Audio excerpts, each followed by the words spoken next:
Welcome to the fourth edition of the Virtual Beauty Carnival by Femina and Grazia. I'm Kashika Saxena, the digital editor of Femina, and I'm thrilled to welcome two of the most accomplished musicians of our time, Shilpa Rao and Jonita Gandhi, to talk to us about the importance of beauty in a performer's life. We'll also be touching upon how beauty in their hands becomes yet another art form through which they connect with their audience. Hailing from a family of musicians, Grammy-nominated singer Shilpa Rao embarked on her musical journey through Bollywood and Hindustani classical music.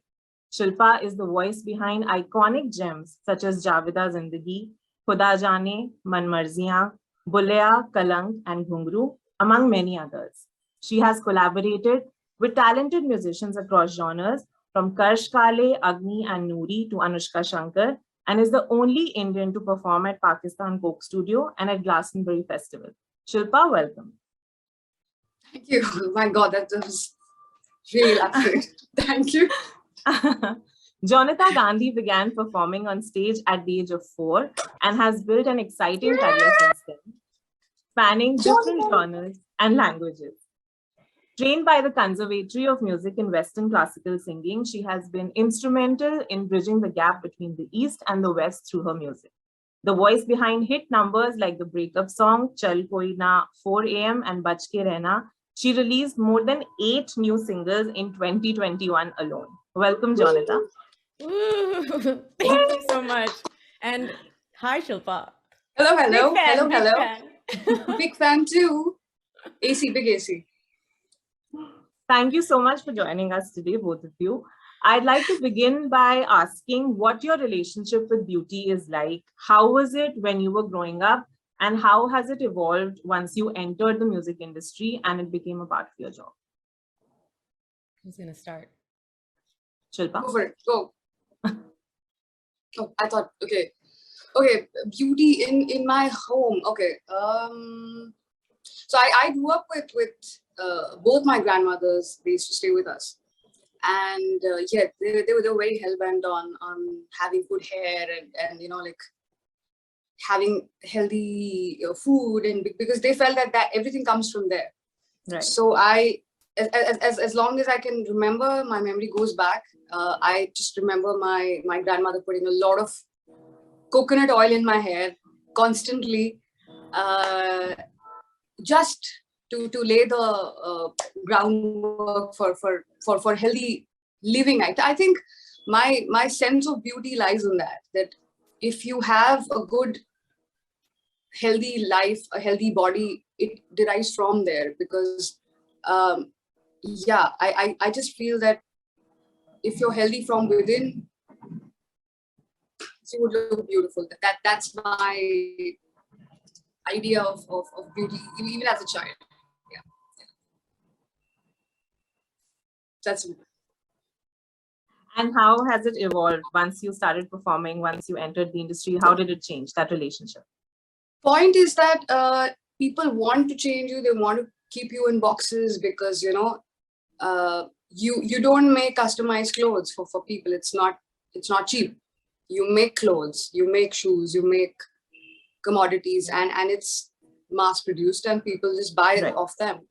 But the point is that you need to kind of feel comfortable in your own skin and say, no, I don't want to look a certain way. I don't want to fit in a certain thing. And I want to look like myself, because I need that comfort space to perform, to sing. So when I'm on stage, I need to be in a place where I can use my hands like this. Right.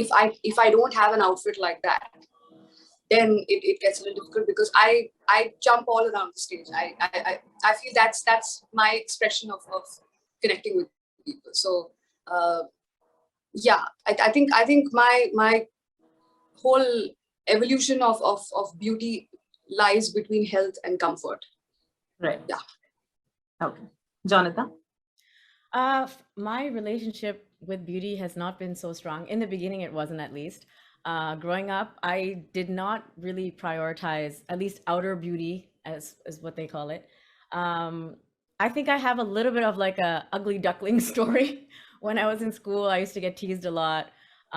So I never really prioritized beauty as much. Right. Of course, with time, once I fell in love with music and, you know, the art of performance, beauty became a little more relevant in my life. I kind of never cared about it before, but then I started getting affected by what people were saying, and like not even just public, but like my family, my friends, my closest people actually would start suggesting, hey, maybe you should start getting your nails done. Maybe you should start wearing a little bit of lipstick when you're on stage.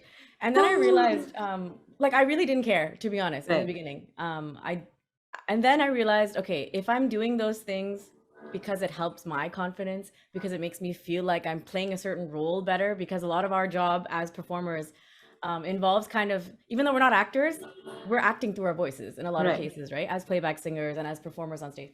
So I felt like if it helps me be more convinced of what I'm conveying, the message I'm giving out there, then I'm all for it. And that's how my relationship with beauty has evolved, and with outer beauty as such. But I think I've been very grounded, luckily, with my upbringing, and I've always known that beauty is on the inside, and that matters Right. more. Yeah. Lovely. For many performers, the act of putting on makeup or their outfit is an important part of the ritual of preparing for a performance. Would you say that that's true for either of you?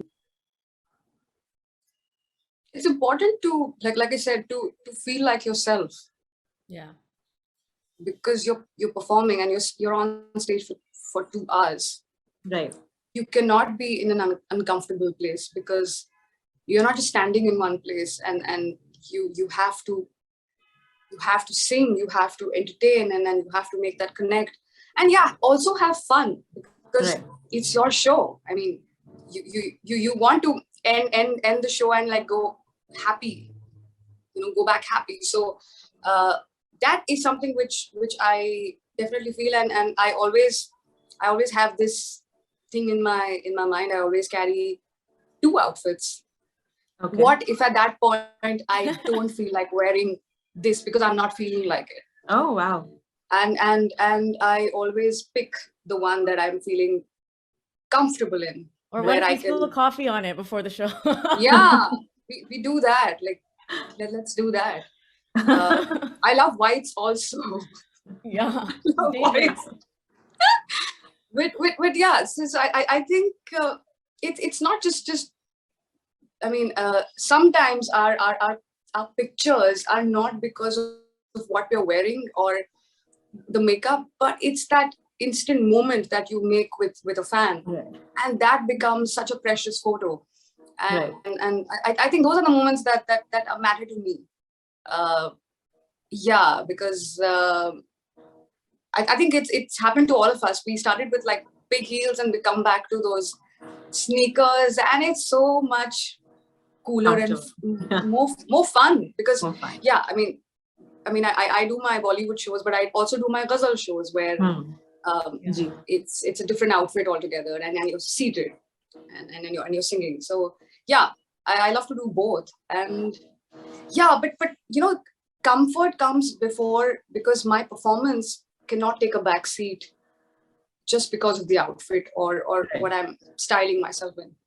I would not compromise on the performance part. Yeah, never. No. Okay. Jonita, how is it like for you? Yeah, I really resonate with everything that Shilpa was saying. Comfort first. You need to feel like you're yourself. And so the act of putting on makeup, for me personally, it is an important part of the ritual, for sure. It has become that for me. But like she said, it's very case by case. It's very mood dependent. One day I will feel like wearing only eyeliner. One day I will feel like putting on false lashes. Right. You know, so it's literally catering to what you're feeling in the moment. And I think we're lucky that we have that flexibility. We also have the resources at our disposal, like whatever makeup we need.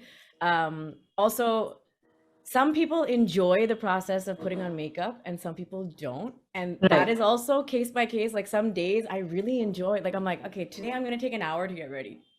I'm just gonna aram se put on my makeup. And some days we don't even have that option. It's like 5-10 minutes. Okay, quick. So we have to rely always on our art, no matter what. Music, the beauty, whatever, the makeup, all of that, like Shilpa said, is always secondary. Right. It's never going to get in the way of what we're there to do. And I think that that's something that I think grounds us, and that's something that will be consistent and a constant for us throughout our career, no matter how our relationship with beauty changes, you know? Yeah. Right. Right. Yeah. But beauty can also be a very loaded term, because over the years we've been conditioned by society to view it a certain way. And then we sort of bend ourselves backwards, trying to fit into certain standards. You're also part of of an industry that places immense importance and value on looks and beauty. So how do you shield yourself from those insecurities and stereotypes? Jonita, you mentioned that you were bullied growing up, etc. So how does that sort of come into play? So on that note, when I was growing up and I was bullied and everything, I think music was my solace. Like music was my escape from the material world or the physical world as such. I think that it's a very spiritual connection that I have with music, and I'm sure Shilpa does as well. It's one of those things that helps you remember um, what makes me want to be alive, you know. And so luckily for me, that's the one thing I always come back to, and that's what is really really grounding again for me when I get trolled, or when I see those comments, or when I realize, okay, people are only here for my appearance, or Right. people are not here because of my appearance, or whatever it is, right? Hmm. So because I have that connect with music, I haven't, I mean, I have struggled for sure, but I haven't struggled as much as maybe someone else might when it comes to putting emphasis on your physical appearance. Right. But it is difficult to be in the public eye. It is difficult to feel like everything you do has a reaction. Every look you put out there, it's like people feel like, okay, this is for me to judge. Like Right. this has come to me for me to give my opinion. Right. It is very difficult, but I think with experience, with time, we're able to kind of turn a blind eye to the stuff that doesn't actually matter to us. Right. We're sorting through, and we're looking, that person said they connected with my delivery, with my lyrics, with the way I sang this song. So those things start popping out, and everything else just gets blurred out, like naturally. Right. So yeah. Okay. Shilpa, what is it like for you? Well, I mean, yeah. I mean, it also depends on. Okay, I'm a very lazy person. I do not have thoughts per se in my mind when I wake up. I have one thought. I don't think that much about. I'm so jealous. About what. So my way of life is not a reaction based life. Whatever I do is not because of a reaction to something. I don't look at life like that. It's always an action. Okay, I want to do this, and this is what I believe in, and you know. So there are times when I'm sitting somewhere and I just thought of humming something, and I am not dressed up or ready, or there's absolutely no makeup on my face, and I just did a video because I felt for it, and I posted it, and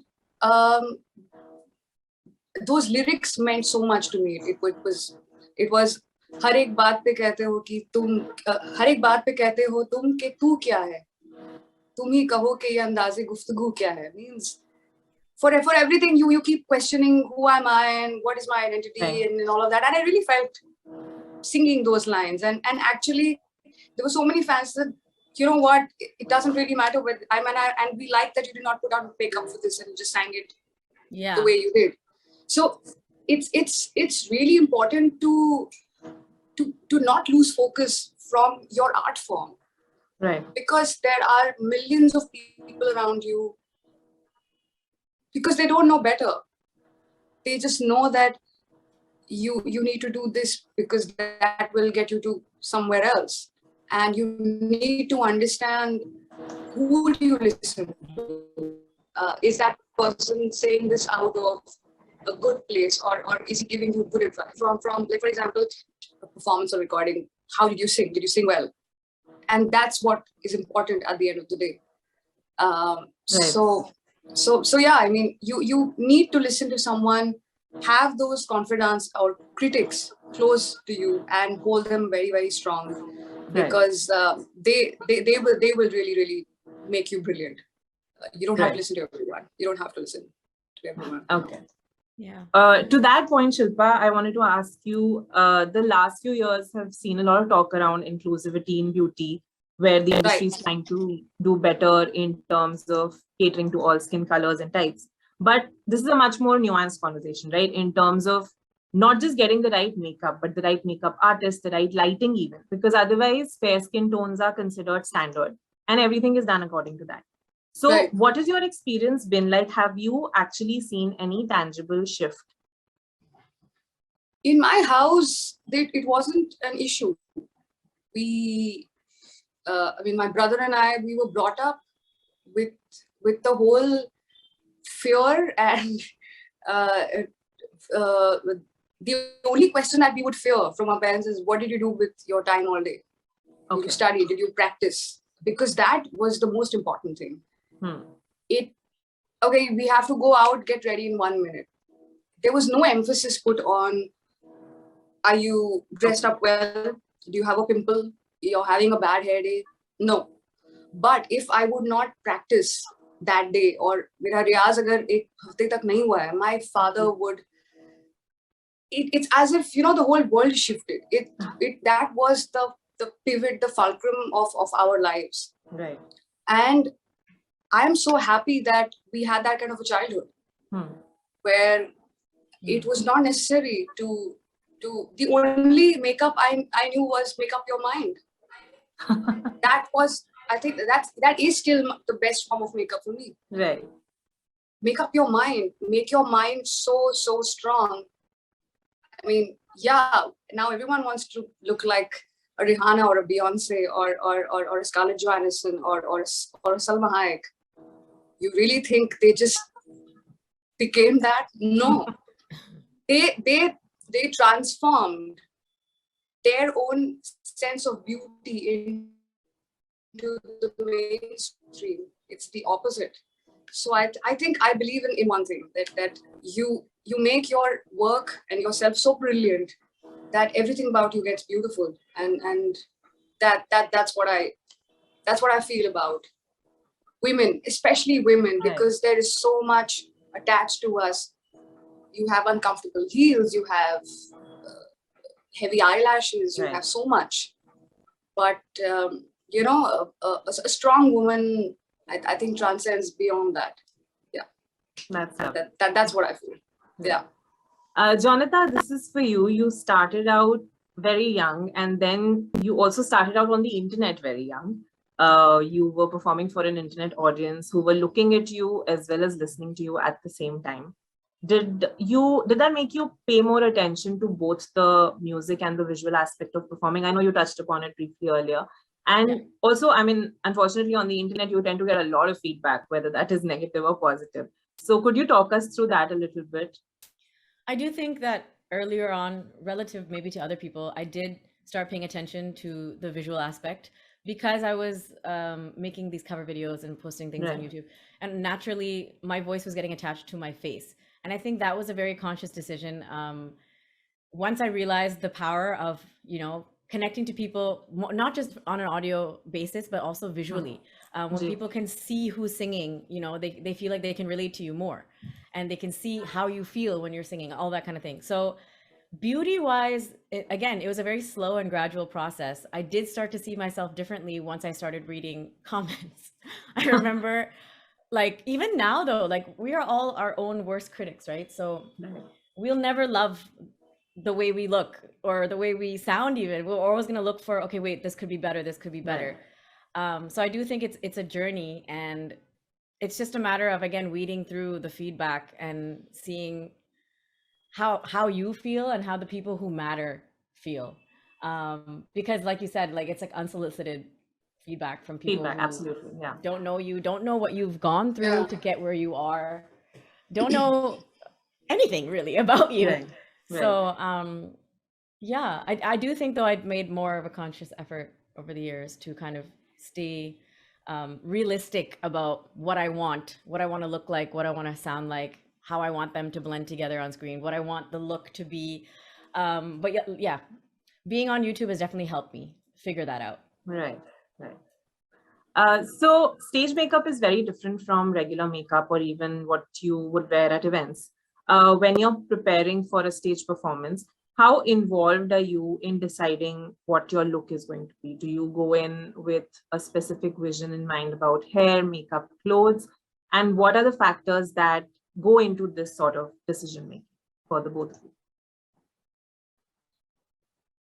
I think it's very important that you actually pick something according to the event. Sometimes Right. you don't have the time, so you have to kind of do. But then I mean, we all, if given time, we would do a very informed decision on anything. It's really amazing to, in fact, because of this, there's one good thing about the whole aspect of dressing up on a red carpet brings with it is one thing that maybe you want to like kind of give out a statement. Okay, I'm going to dress up like this, for tonight, Yeah. and I'm going to chill. And the best thing that has come out of that is I've made some very, very good friends who I mean, I'm lucky to have them as friends who are designers, who create beautiful art. And it's great to sit down and have a chat with them and to see their perspective of art. Because after a point, once you've done music that much, I think you get inspired by other forms of art too. It's not Right. just music inspires music. Food can inspire music. Architecture can inspire music. Absolutely. And of course, an artist who's a designer can inspire music too. Right. So yeah, I mean, it's great to sit down with them. And sometimes, like, I mean, there's some friends that I have who create their own brands, and it's lovely to sit down and actually curate something. Okay, let's do something like this, and this is the message I want to put out. Yeah, man, we should do this. So I hope in the time to come, I can put out my thoughts on my clothes. Right. I think that would be something more purposeful to dress up for the red carpet. Yeah. Sounds yeah. amazing. Jonita? Like Shilpa said, there is a lot of overlap in the arts, I think. We are artists, we are performers, musicians, but we also can express ourselves using other art forms. And I think the more we discover that, the more we want to take charge and use those as kind of tools to convey. Right. Because at the end of the day, as an artist, whether you're a dancer, a singer, painter, whatever you are, you're trying to convey a message, right? And so I think whatever we can do as artists consciously to help convey that message, Right. we definitely want to do. So it is a conscious decision. I would say more so for like our music videos, maybe than because those are like forms of or pieces of content that kind of live forever, right? Right. So I think Shilpa would agree. Like we are very conscious about, okay, if I'm singing this song about this, I want my image in the video or my brand in the video or whatever I'm wearing, my styling to help convey that. So even like people ask me, for instance, this is not relevant really to what you asked, but people ask me all the time, like, oh, like, what do you think about acting? Like, how do you feel about singers acting? Or how do you feel about actors singing? And I'm always like, listen, like, I think it's not so rigid. Like all these art forms are not mutually exclusive. Also, doing makeup is an art. Like applying makeup is definitely an art. Designing clothes, wearing clothes, all of that is all part of it. And I think that, like I said, if we can mobilize all of those things to help us convey something, that's so beautiful, and we definitely should. And I think we definitely try to do that. Yeah, that's it.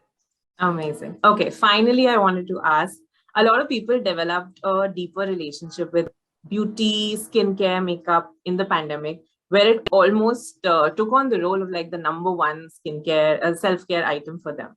Did that happen with either one of you? I think the one thing that the pandemic has taught us is that taking care of our health is a lifelong process. It should not be only for the pandemic. Right. So like my first answer when I started off was how my grandmothers looked at life. It should be a wholesome life. It's not just about work. It is extremely, that's one learning that all of us must understand. It's not just about work. Yeah. Work is a part of your life.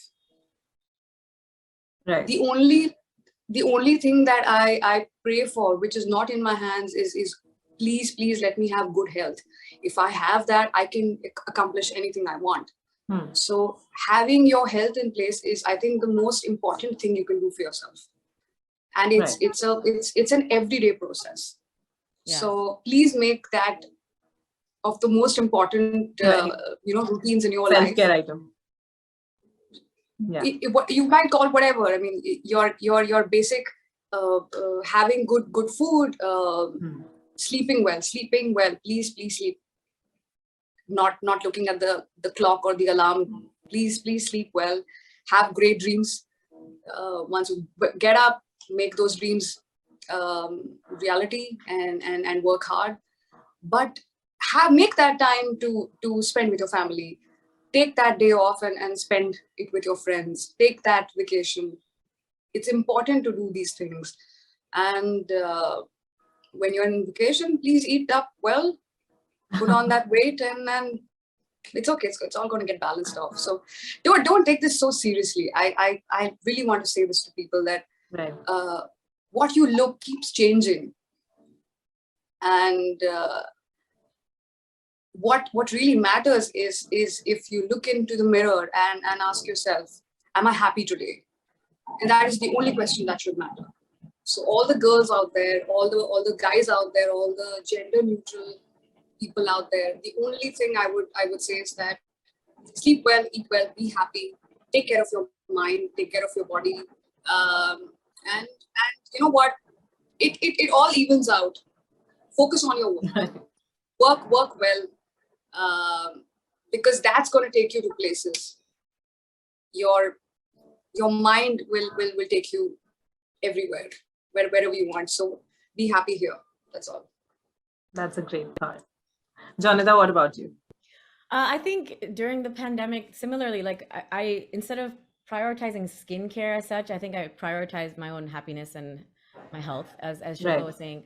I think beauty is a holistic thing. It's not, you can't define it by, bringing it down to just skincare or makeup and perfecting skills that way. It's definitely like how much you sleep, how much you prioritize sleep. These are big things that it's obvious, like these are things you think are obvious, but then once you have the time, which I think a lot of us did in the pandemic, to kind of evaluate and reprioritize things in your life, you start realizing, no, I'm actually not prioritizing drinking water. It's something we know we're supposed to do. You're supposed to. Yeah, and that's something that like gives you benefits in so many ways, and all of those ways, it's not just skin, right? It's every organ in your body will benefit from it. Not just that, your mindset. I realized I had really insane anxiety during the pandemic. We were all, I think, in a similar boat where there was so much uncertainty. And I think for me to prioritize my mental health, for me to prioritize my physical health, all of that has made me more beautiful, I would say. And I think that's what makes all of us more beautiful. Then only can you, like Shilpa was saying, like once you're healthy, then only you okay, now I'm going to work harder. I'm going to do more riyaz. I'm going to plan my look better. Like all those things are secondary, right? So I think like as long as people remember that beauty is holistic and beauty is only skin deep. So you should remember, keeping yourself happy and healthy is the first step. And then everything else falls into place. Then we're all sorted. Lovely. That's a great note to end on. Thank you so much, both of you, for such a lovely conversation. Thank you. Thank you.